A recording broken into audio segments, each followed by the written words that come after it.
Break के बाद एक बार फिर से स्वागत है। जनता का आदेश लगातार आप देख रहे हैं। इस बीच एक बड़ी खबर का रुख करते हैं। उपचुनाव को लेकर ये बड़ी जानकारी। उपचुनाव में भी चला है सीएम योगी आदित्यनाथ का जादू। लगातार वो तस्वीरें और लगातार वो जानकारी हम आप तक पहुंचा रहे हैं। सीएम योगी आदित्यनाथ का बटेंगे तो कटेंगे का नारा दरअसल बुलंद हुआ। 9 सीटों में से 6 सीटों का अगर जिक्र किया जाए तो बीजेपी को लगातार यहां लीड मिल रही है। न केवल लीड बल्कि एक अच्छे मार्जिन के साथ प्रत्याशी जो है वो लीड करते नजर आते हैं।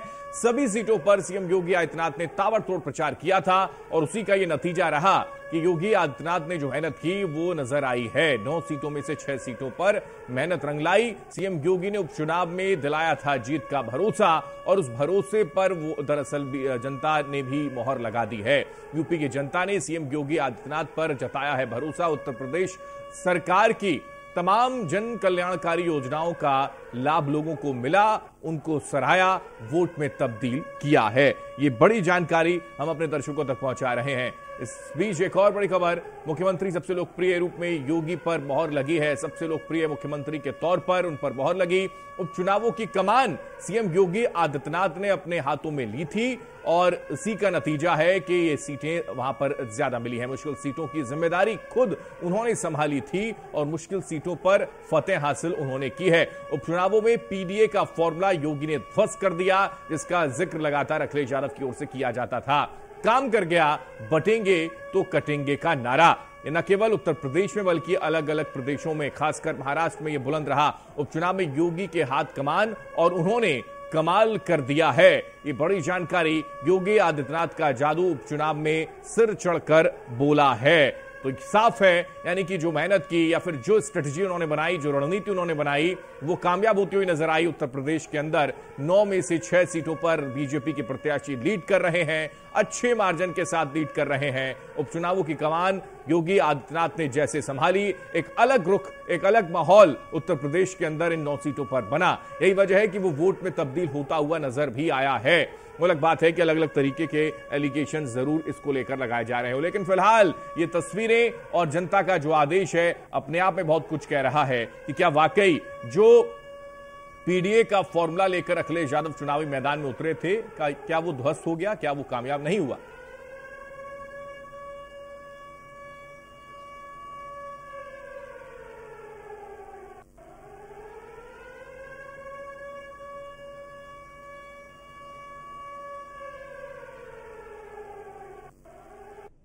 और इसी पर चर्चा करने के लगातार हमारे साथ एक पैनल लगातार जुड़ा हुआ है। रुक कर लेते हैं। ब्रिजेश जी हमारे साथ हैं, एसोसिएट एडिटर। ब्रिजेश जी, सबसे पहला आपसे ही सवाल, लेकिन इस बीच पॉलिटिकल एक्सपर्ट के तौर पर भी हमारे साथ कई और मेहमान भी जुड़े हुए हैं। राजकुमार मौर्य जी भी हमारे साथ इस बीच जुड़े हुए हैं, कांग्रेस के नेता हैं, और पॉलिटिकल एक्सपर्ट के तौर पर हमारे साथ जुड़े हुए हैं विष्णु देवराय। आपका भी स्वागत है। लेकिन विजय जी, जो हम जिक्र कर रहे हैं या फिर जो तस्वीरें निकलकर सामने आ रही है, जो नतीजे निकलकर सामने आ रहे हैं, जो रुझानों के बाद नतीजों में तब्दील होगा, उसका सीधा श्रेय योगी आदित्यनाथ को न केवल उत्तर प्रदेश के अंदर बल्कि और प्रदेशों में, खासकर महाराष्ट्र।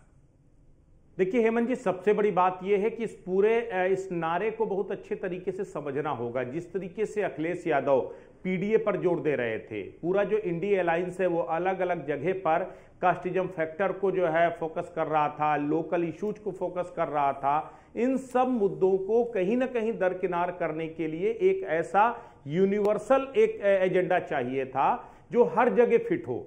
हरियाणा के चुनाव में आप देखिए, सारे एग्जिट पोल ये बता रहे थे कि बीजेपी सरकार से बाहर हो गई और वहां पर कांग्रेस अपनी सरकार बनाने जा रही है। लेकिन हुआ क्या, एकदम से पूरा सिनेरियो चेंज हुआ। जब नतीजे आए तो अनएक्सपेक्टेड थे। उसमें बहुत बड़ा फैक्टर योगी आदित्यनाथ का वो बयान था, जहां हरियाणा में सबसे पहले योगी आदित्यनाथ ने कहा था बटेंगे तो कटेंगे, और वो नारा कामयाब हुआ। उसके बाद उत्तर प्रदेश हो, आपका महाराष्ट्र हो, झारखंड हो, आप हर जगह देखिए, हर जगह योगी आदित्यनाथ ने अपनी जनसभाओं के जरिए इसी मुद्दे को उकेरने की कोशिश की। और केवल सीएम योगी आदित्यनाथ ने ही नहीं, बल्कि सीएम योगी आदित्यनाथ की बात को ही आगे बढ़ाते हुए प्रधानमंत्री नरेंद्र मोदी ने एक रहेंगे तो सेफ रहेंगे, इसको बढ़ाया। वहीं अगर संघ की बात करें तो संघ ने भी कहीं ना कहीं बटेंगे तो कटेंगे के एजेंडे को आगे बढ़ाते हुए साफ तौर पर कहा कि अगर यूनाइट नहीं होंगे तो पहले भी हम लोग कटते रहे और आगे भी हम लोग कटेंगे।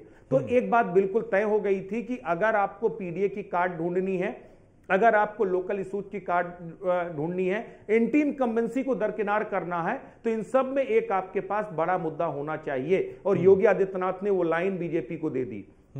उसी लाइन पर लगातार बीजेपी के तमाम नेता आगे बढ़ते हुए नजर आए और आखिरकार जो पीडीए की हवा निकल गई बटेंगे तो कटेंगे के चक्कर में। ये अपने आप में बेहद अहम, और ये केवल पहली बार नहीं हुआ है। अगर आप इस देश की राजनीति उठा करके देखिए तो इस देश की राजनीति में नारों का अपना एक अलग योगदान रहा है। इंदिरा इज इंडिया और इंडिया इज इंदिरा से लेकर के गरीबी हटाओ और देश बचाओ जैसे तमाम नारे इस देश में असर करते रहे हैं, राजनीति की दिशा और दशा बदलते रहे हैं। तो बटेंगे तो कटेंगे भी नारा पूरी तरीके से महाराष्ट्र से लेकर के उत्तर प्रदेश तक पूरी तरह से कामयाब रहा। ठीक, यानी कि विष्णुदेव जी, माना जाए कि नारे ने नैया पार लगाई है, माने क्या? की बातों से मैं सहमत हूँ, उन्होंने उसमें मैं जोड़ना ही चाहूंगा। देखिए, मुद्दा कहाँ, लोकसभा से चुनाव में क्या विपक्ष ने मुद्दे उठाए। उसने बोला कॉन्स्टिट्यूशन बदल देंगे, संविधान बदल देंगे। उसने बोला आरक्षण खत्म कर देंगे। इस मुद्दे का काट निकालना बीजेपी के लिए बहुत जरूरी था, और खास तौर पे उत्तर प्रदेश में 37 सीटें है, हारने की बात हो गई, कहाँ 62 से 33 पे आ गई। तो ये बहुत बड़ा घातक हो गया भाजपा के लिए और एनडीए के लिए। तो उसका तोड़ कैसे निकाला गया? समन्वय बैठक हुई, मुख्यमंत्री योगी आदित्यनाथ ने कई राउंड सीटों के विषय में चर्चा करी, केंद्र में जाके हम लोग सबने तस्वीर भी दिखाई चैनल्स पे। और वहां पर अंततः क्या हुआ, योगी आदित्यनाथ ने बोला आप ये 9 सीटों 10 सीटों का चुनाव मेरे ऊपर छोड़िए, मैं मैनेज करता हूं। उन्होंने मैनेजमेंट किया, उन्होंने 30 लोगों की टीम बिठाई, हम लोग सब रिपोर्ट में बता भी चुके हैं ये सब चीजें। उन्होंने उसके अलावा एक दो चीजें और बहुत अहम हुई हेमंत भाई। एक तो बीजेपी संगठन, जो लोकसभा चुनाव में हम लोगों ने बूथ स्तर पे कार्यकर्ता, बस्ते वाले कार्यकर्ता नदारद दिखे, रिपोर्ट किए थे, रपट भी बनाई थी इसके ऊपर, वो पुनः जागृत हुए इन 9 सीटों पे। उसके अलावा जो आरएसएस का जो समन्वय था, जेपी नड्डा साहब का बयान कि बीजेपी को जरूरत होगी तो आरएसएस की मदद ले लेगी, उसको कहीं ना कहीं उत्तर प्रदेश में योगी आदित्यनाथ साहब ने 3 बार 3 दौरे हुए हैं मोहन भागवत जी के, आरएसएस प्रमुख के। उसमें से पहली बार मुलाकात नहीं हुई, लेकिन बाकी दोनों बार मुलाकात हुई, काफी देर की मुलाकात हुई। संघ का भी समर्थन मिला इन सभी सीटों पे, महाराष्ट्र चुनाव में भी संघ का समर्थन मिला। तो कहीं ना कहीं ये बीजेपी ने इस बार इस चुनाव में, विधानसभा चुनाव और उत्तर प्रदेश के उपचुनाव में कहीं ना कहीं अपनी रणनीति बदली है।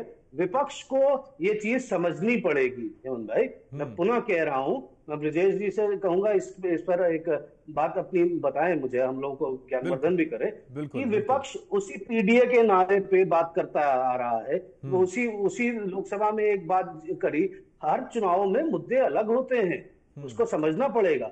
आपने राहुल गांधी साहब ने उत्तर प्रदेश में 9 सीटों में कहीं कैंपेनिंग पे नहीं है, उन्होंने कोई बयान नहीं दिया। बटेंगे तो कटेगा का बयान अगर अखिलेश यादव साहब ने बोला, जवाब दिया, सिनेरियो तो हरियाणा के बाद हारने के बाद बदलता चला गया, ये मानते हैं आप? हरियाणा में हार मिली, उसके बाद ये चोट ऐसी गहरी हुई कि महाराष्ट्र में भी फुल फॉर्म में नजर नहीं आए, तो उपचुनाव में तो खैर थे ही नहीं। वही चीज मैं पॉइंट आउट करना चाह रहा हूं हेमंत भाई कि कांग्रेस विपक्ष एकजुट होकर लोकसभा के दौरान लड़ा कहीं ना कहीं, लेकिन जब विधानसभा के चुनाव आए तो इतने बिखराव हो गए। समाजवादी पार्टी ने 12 सीटें मांगी महाराष्ट्र चुनाव में, उसको एक भी नहीं दी गई, उससे बात ही नहीं करी गई। कांग्रेस ने उसको, उत्तर प्रदेश ने समाजवादी पार्टी ने कांग्रेस को 2 सीटें दी गई, कांग्रेस अलग हो गई। ये मैसेजिंग होती है, जनता को मैसेजिंग समझ में आती है, जनता जानती है विपक्ष के पास अगर दमखम इतना है तो उसको एकजुट होकर लड़ना पड़ेगा, उसको रणनीति तैयार करनी पड़ेगी। आप इस तरह लड़ाई नहीं लड़ सकते। बीजेपी इलेक्शन मशीनरी के हिसाब से काम इंडिया, लेकिन यूनाइट होना इनके लिए मुनासिब नहीं हुआ या फिर बड़ा मुश्किल हो गया। राजकुमार जी क्या कहेंगे? उपचुनाव में भी जैसा कि अभी कहा विष्णुदेव जी ने भी कोई प्रचार नहीं किया, राहुल गांधी ने वहां पर आकर शक्ल तक नहीं दिखाई, ये स्थिति हो गई।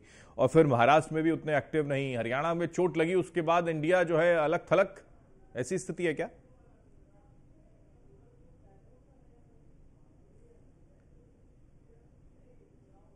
राजकुमार जी अनम्यूट कर लीजिए, म्यूट है शायद।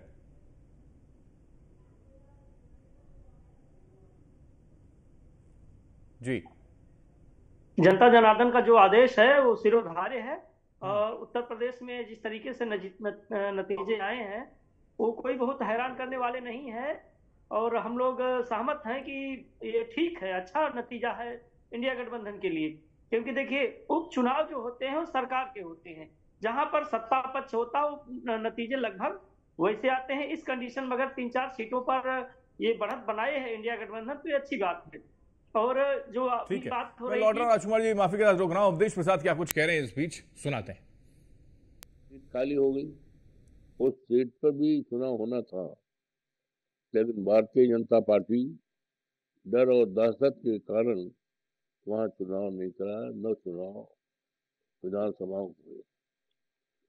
इस चुनाव में देखा गया, हम भी विधानसभा में गए, शीशा मऊ में हम 5 दिन रहे, सभाएं भी किया और जनसंपर्क भी किया। और ये 9 चुनाव में ये चुनाव पहली बार है देश की आजादी के बाद, ये पहला चुनाव हमने देखा कि ये चुनाव लोकशाही बनाम तानाशाही, लोकशाही बनाम तानाशाही, लोकतंत्र की सारी मर्यादाओं को समाप्त करके और सत्ता पार्टी ने, भारतीय जनता पार्टी ने पूरी चुनाव की कमान पुलिस के लोगों पर, सरकारी अधिकारियों पर डाल दिया था। और यहाँ तक की जानकारी मिली है कि उन्हें धमकियां भी दी गई, अगर सीट न जीती तो निलंबन हो जाएगा। यहाँ तक कि कल हम, यानी कि सीधा वही जिक्र अवधेश की ओर से दरअसल किया जा रहा है कि लोकशाही बनाम तानाशाही वाली स्थिति है ही। एक आखिरी कमेंट विष्णुदेव जी आपसे ले रहा हूं मैं, क्या ये जो एलिगेशन लग रहा है सरकारी मशीनरी का दुरुपयोग, ईवीएम, मीठा मीठा वो अलग बात है, गपगप हो रहा हो कि 3 सीटें अगर बच रही हैं तो हम जीत रहे हैं, लेकिन जहां हार रहे हैं वहां पर हमें हराया जा रहा है। एवं भाई, इसी पर मैं पहले भी कह चुका हूं, पुनः कह रहा हूं, इस बार विपक्ष ने मुद्दे ही नहीं बनाए। विपक्ष के पास अयोध्या का मुद्दा नहीं मिला तो क्या हो गया? समाजवादी पार्टी के अध्यक्ष अखिलेश यादव जी अवधेश प्रसाद जी को लेके ब्रांड एम्बेसडर बना के कि अयोध्या में हमने बीजेपी को हरा दिया, घूम रहे थे। अयोध्या की सीट अगर जब हट गई, जब चुनाव में नहीं आई कोर्ट केस की वजह से, तो उसके बाद उन्होंने ब्रांडिंग करी ही नहीं। आप ब्रांडिंग नहीं करेंगे, आप हर चुनाव में अलग मुद्दे, अलग तरीके से उसकी रणनीति नहीं तय करेंगे। तो जब ब्रजेश भाई ने कहा कि आप ग्राउंड पे 2-2 बार मुख्यमंत्री हर सीट पे गए हैं कैंपेनिंग करने, तो आचार संहिता लागू होने के बाद, तो ये बहुत बड़ा, मुख्यमंत्री पूरे प्रदेश में दौरा करने के बावजूद 2-2 बार हर सीट पे जा रहे हैं चुनाव की रणनीति देखने, तो बहुत बड़ी बात है। बिल्कुल, क्योंकि उससे पहले 2 लड़कों की जोड़ी खूब चली, उसका नारा भी खूब बुलंद हुआ, लेकिन उसके बाद अचानक सब गायब उत्तर प्रदेश से। राजकुमार जी, एक फाइनल कमेंट आपसे कर लूं। नहीं, ऐसी कोई बात नहीं है। बाकी नेता जो है हमारे 2 लड़कों की जोड़ी नजर आई नहीं और 2 लड़के नाराज हो गए आपस में ही, क्योंकि वही वजह है कि महाराष्ट्र में आप समाजवादी पार्टी लड़ती हुई नजर आई और यहाँ पर अलग हो गए, ये स्थिति हो गई, या मैदान छोड़ दिया पूरा। नाराजगी कोई बात नहीं थी उसमें, सीधी सी बात थी, जो व्यक्ति यानी जो कैंडिडेट जीतने की हैसियत में हो या जो भाजपा से मजबूती से लड़ने की हैसियत में हो, हमने उसको मौका दिया। उद्देश्य यही था कि यानी कि कांग्रेस का ग्राउंड पर वजूद नहीं है उत्तर प्रदेश के अंदर, यही वजह है कि 9 की 9 सीटें छोड़ दी आपने। निश्चित रूप से उद्देश्य यही था कि बीजेपी को रोकना, संविधान को बचाना, और वही पैटर्न पर हम लोग यहाँ पर लड़ाई लड़े थे।